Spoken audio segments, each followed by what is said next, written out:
When World War II entered the first half of 1942, the U.S. government finally made the firm decision to invest all its resources into the development of a never-before-seen superweapon, the atomic bomb. The origin of this decision is now well known.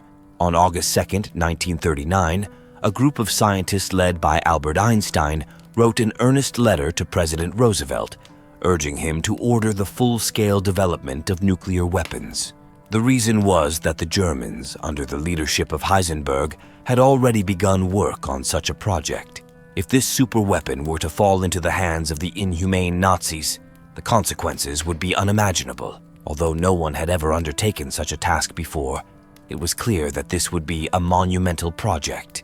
So the question arose, who would lead this project? Would it be Einstein, the one who spearheaded the letter-writing effort? He certainly had the capability, qualifications, and prestige, but for various other reasons, this brilliant scientist was the first to be excluded. Then, should one of the Nobel laureates who had flocked to the United States at that time be chosen? However, when the name of the person who would head the Manhattan Project was finally announced, it came as somewhat of a surprise. This scientist had never won a Nobel Prize. Julius Robert Oppenheimer. If intelligence and academic credentials were set as the threshold, then Oppenheimer was undoubtedly qualified. Born on April 22, 1904 in New York to a wealthy German Jewish family, Oppenheimer's father was an entrepreneur in the textile industry, and his mother was a painter. By today's standards, Oppenheimer would be the envy of those around him. He was both a wealthy heir and a super genius. Let's take a look at Oppenheimer's formative years. Influenced by his mother, he was exposed to various fields such as art, literature, philosophy, history, science, and languages from a young age. At the age of 11, he became the youngest member of the New York Mineralogical Club due to his achievements in mineral research. At 18, he graduated first in his class from the Fieldston School in New York and was admitted to Harvard University's Department of Chemistry. At Harvard, while most students typically took 4 courses, he took 7, yet still complained that there was too little homework. As proof of his brilliance, he graduated from Harvard in just 3 years with honors. His graduation photo bears a special note. He was only a college student for 3 years. After graduating from college, Oppenheimer went to Europe and found his initial interest in chemistry somewhat dull, becoming deeply fascinated by physics. At that time, the world of physics was undergoing a profound revolution. In 1924, de Broglie proposed the hypothesis of matter waves. In 1925, Heisenberg introduced matrix mechanics, and Pauli proposed the exclusion principle. In 1926, Schrödinger presented the wave equation, and Born provided the probabilistic interpretation of the wave function. Confronted with a new and vast world of physics, Oppenheimer immediately felt deeply drawn in. He first entered the renowned Cavendish Laboratory at the University of Cambridge in England, studying under Rutherford, who was considered the greatest experimental physicist since Faraday and the recipient of the 1908 Nobel Prize in Chemistry. However, Rutherford believed that this brilliant student was better suited for theoretical physics, so on Born's recommendation, Oppenheimer went to the famous University of Göttingen. There, Oppenheimer encountered the world's leading geniuses in physics at the time: Bohr, Dirac, Heisenberg, Pauli, and others. This period of study had a profound impact on Oppenheimer and allowed his talents to fully blossom. Born once recalled that when Oppenheimer was a graduate student under his supervision, he would often interrupt others' presentations, walk up to the blackboard, and start writing equations, saying, "This would be better." Later, many students collectively wrote a letter of protest to Born, who discreetly placed the letter where Oppenheimer could easily see it. As a result, Oppenheimer noticeably restrained himself during subsequent discussions. In 1927, Oppenheimer earned his PhD for his research in quantum mechanics and shortly thereafter decided to return to the United States. At that time, many prestigious American universities competed to offer him teaching positions, but he ultimately chose the University of California, Berkeley, reportedly because of its impressive collection of classical literature in the library. Undoubtedly, in terms of intelligence, academic credentials and qualifications, Oppenheimer was more than qualified. However, which of the scientists involved in the Manhattan Project wasn't a genius? If you were to throw a pie from the second floor, it would be hard not to hit a Nobel laureate. The most ardent supporter of Oppenheimer was Ernest Lawrence. Ernest Lawrence was the inventor of the cyclotron, a high-energy particle accelerator, and the recipient of the 1939 Nobel Prize in Physics. He was also a professor of physics at the University of California, Berkeley. Initially, Brigadier General Leslie R. Groves, the military officer in charge of the Manhattan Project, had intended to appoint Lawrence as the project leader. However, both Lawrence and another outstanding experimental physicist, Compton, insisted on recommending Oppenheimer, who excelled in theoretical physics. Lawrence's reasoning for recommending Oppenheimer was simple, yet convincing. The Manhattan Project was a super project that required bringing together the world's top minds. However, the more outstanding the scientist, the more likely they were to be arrogant and difficult to manage. It was crucial to have someone who not only understood science, but also had the management skills to effectively organize and motivate this group, ensuring the fastest achievement of their goals. Who was the most suitable? Oppenheimer was the most suitable. Oppenheimer seemed to be a natural-born leader. His speeches were persuasive, he had a friendly manner, and he maintained good relationships with the leading scientists in the American physics community. At the same time, his own expertise was respected by his peers. After a group of top scientists with questionable loyalty was eliminated, Brigadier General Groves and military personnel thoroughly reviewed Oppenheimer's background and loyalty. Being born in the United States became a positive factor for Oppenheimer. After requiring Lawrence to write a letter of guarantee, Oppenheimer was finally appointed as the chief scientist and director of the entire Manhattan Project Laboratory. Oppenheimer lived up to this mission. As the overall director of the Manhattan Project, a project that cost $2.5 billion and involved over 500,000 people at its peak, Oppenheimer fully demonstrated his scientific acumen and management skills. Through his persuasion and encouragement, the world's leading physicists and Nobel laureates of the time, including Bohr, Fermi, Chadwick, and Frisch, all joined the project. Under Oppenheimer's leadership, they were fully committed and operated with remarkable efficiency. Oppenheimer consolidated the previously scattered laboratories working on atomic bomb-related projects across the United Kingdom, Canada, and various parts of the United States. He personally selected the desert of Los Alamos, New Mexico, as the site for the central laboratory, where all work was unified under his leadership. In that desolate desert, once devoid of human presence, more than 6,000 of the world's top researchers gathered. Oppenheimer took charge of everything, from scientific experiments to healthcare, regional transportation, and even the schooling of scientists' children. He himself slept only 4 hours a day, and it was he who sounded the first wake-up call at 7 a.m., urging everyone to start their day's work. Oppenheimer's dedication earned him unanimous recognition from both the U.S. military and the scientists. Even Edward Teller, the nuclear physicist known for his critical nature and past disagreements with Oppenheimer, expressed his admiration after participating in the Manhattan Project. I don't know how Oppenheimer managed to do all this, but without him, who knows when this project would have succeeded. At 5:30 a.m. on July 16, 1945, the first atomic bomb in human history successfully detonated in the Los Alamos desert. In that instant, over 1,000 invited spectators on site erupted into cheers. However, Oppenheimer, the chief designer, gazed at the rising mushroom cloud and felt a deep sense of fear. He suddenly recalled a passage from the Bhagavad Gita, a Sanskrit poem he often read from the Indian epic Mahabharata. Now I am become death, the destroyer of worlds. He was terrified to realize that he had brought the destroyer of worlds into existence. In fact, as the development of the atomic bomb drew to a close, Oppenheimer's convictions had already begun to waver.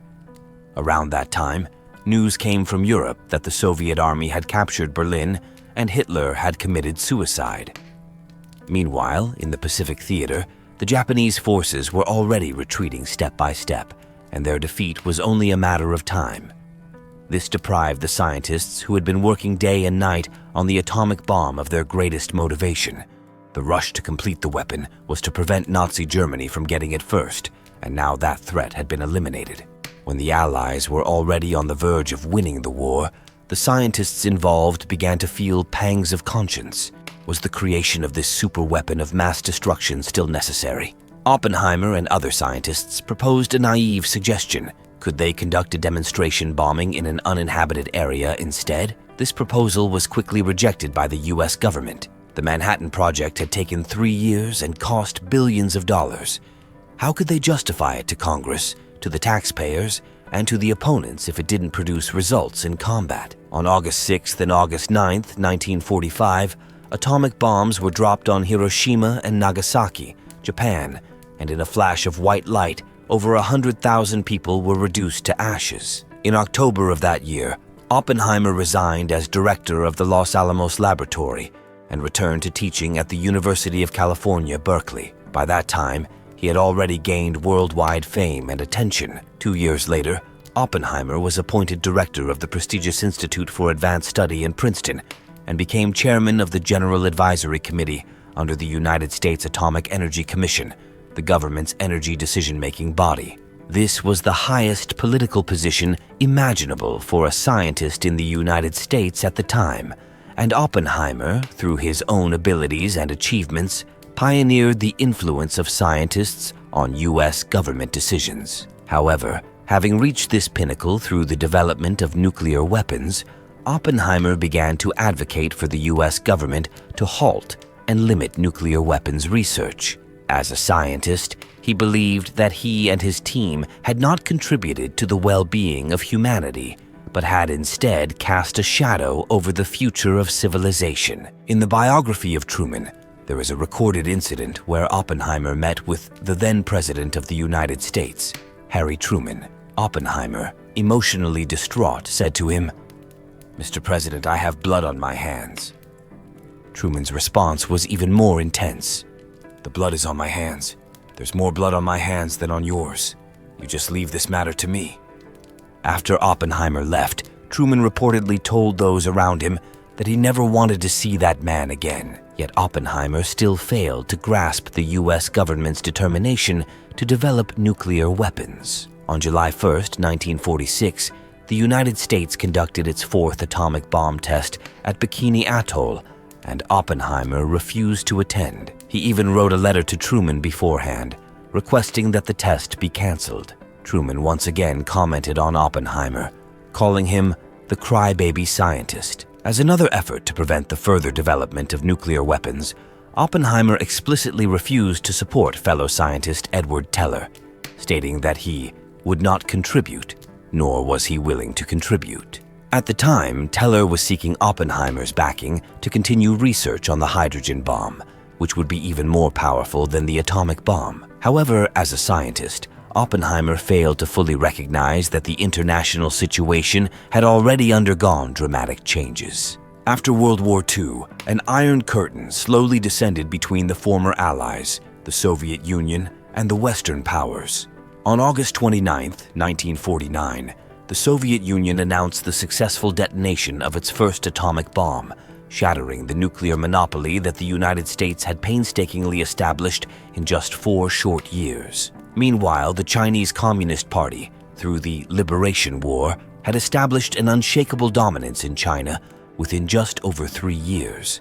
In the Korean War, despite having weapons and logistics that were clearly inferior, the Chinese Volunteer Army managed to pin down the 16-nation UN forces led by the United States at the 38th parallel. Now, what the Americans urgently needed was to further establish their superiority in nuclear weapons over the communist world. Why would they listen to Oppenheimer's pleas? On November 1st, 1952, the first hydrogen bomb in human history, codenamed Mike, was detonated on Inuitak Atoll in the Marshall Islands, producing an explosive yield 500 times that of the Hiroshima atomic bomb. The leader of the hydrogen bomb project was none other than Edward Teller, who had initially been rejected by Oppenheimer but later gained the full support of the US government. It was during this period that Oppenheimer's life took a sharp downturn. In 1952, Dwight D. Eisenhower, a five-star general from the Allied forces in World War II, was elected President of the United States. If Roosevelt's appointment of Oppenheimer had earned him some measure of caution and respect from Truman, his successor, then Eisenhower, a military man, had no such sentiments for Oppenheimer, who had consistently opposed U.S. policies. Even worse, Eisenhower's presidency coincided with the rise of extreme anti-communism, marked by the rampant spread of McCarthyism. Like many other distinguished scientists, even someone as accomplished as Oppenheimer could not escape the tide of this movement. In early December 1953, Oppenheimer traveled to the United Kingdom to give a popular science lecture. During this time, FBI Director J. Edgar Hoover finally convinced President Eisenhower that Oppenheimer was a dangerous communist sympathizer and quite possibly a Soviet agent in the U.S. nuclear program.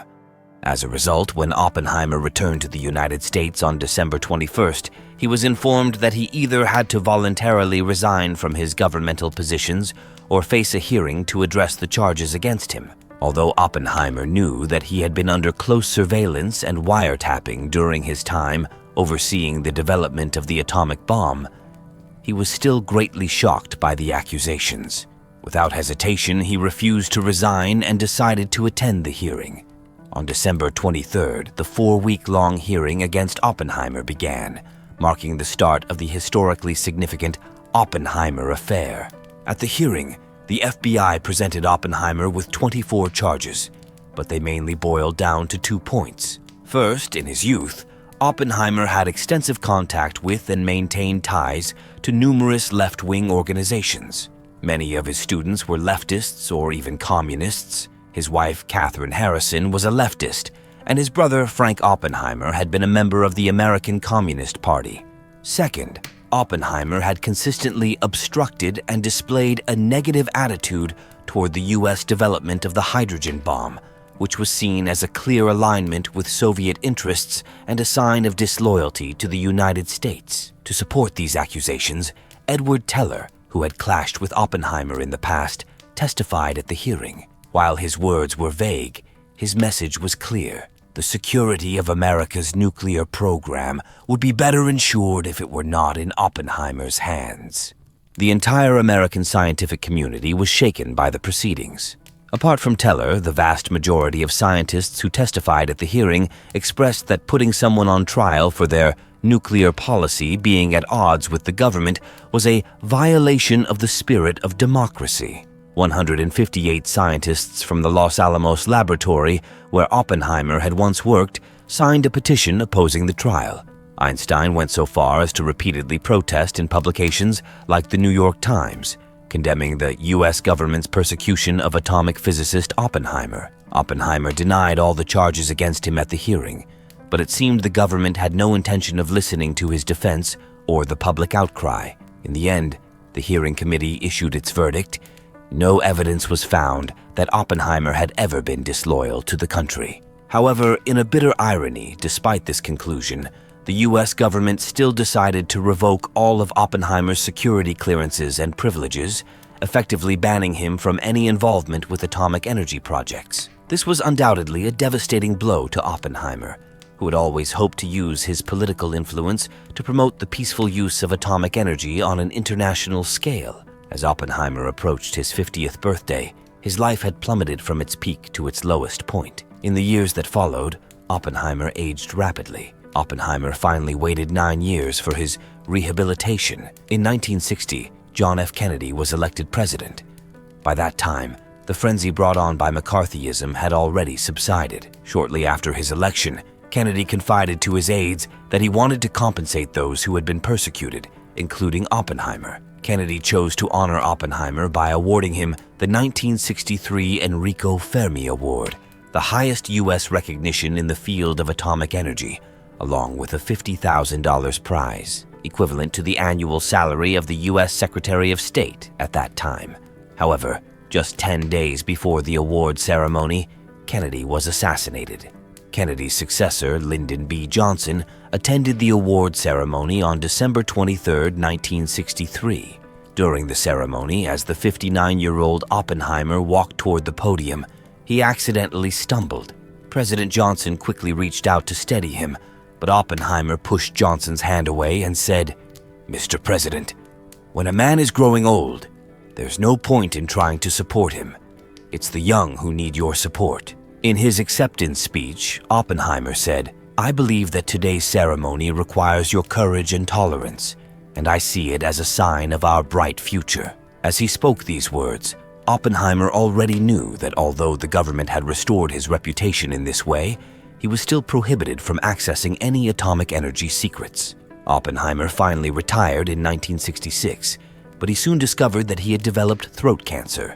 On February 18, 1967, Oppenheimer passed away from throat cancer at the age of 63. In accordance with his will, his body was cremated, and his ashes were scattered in the Virgin Islands.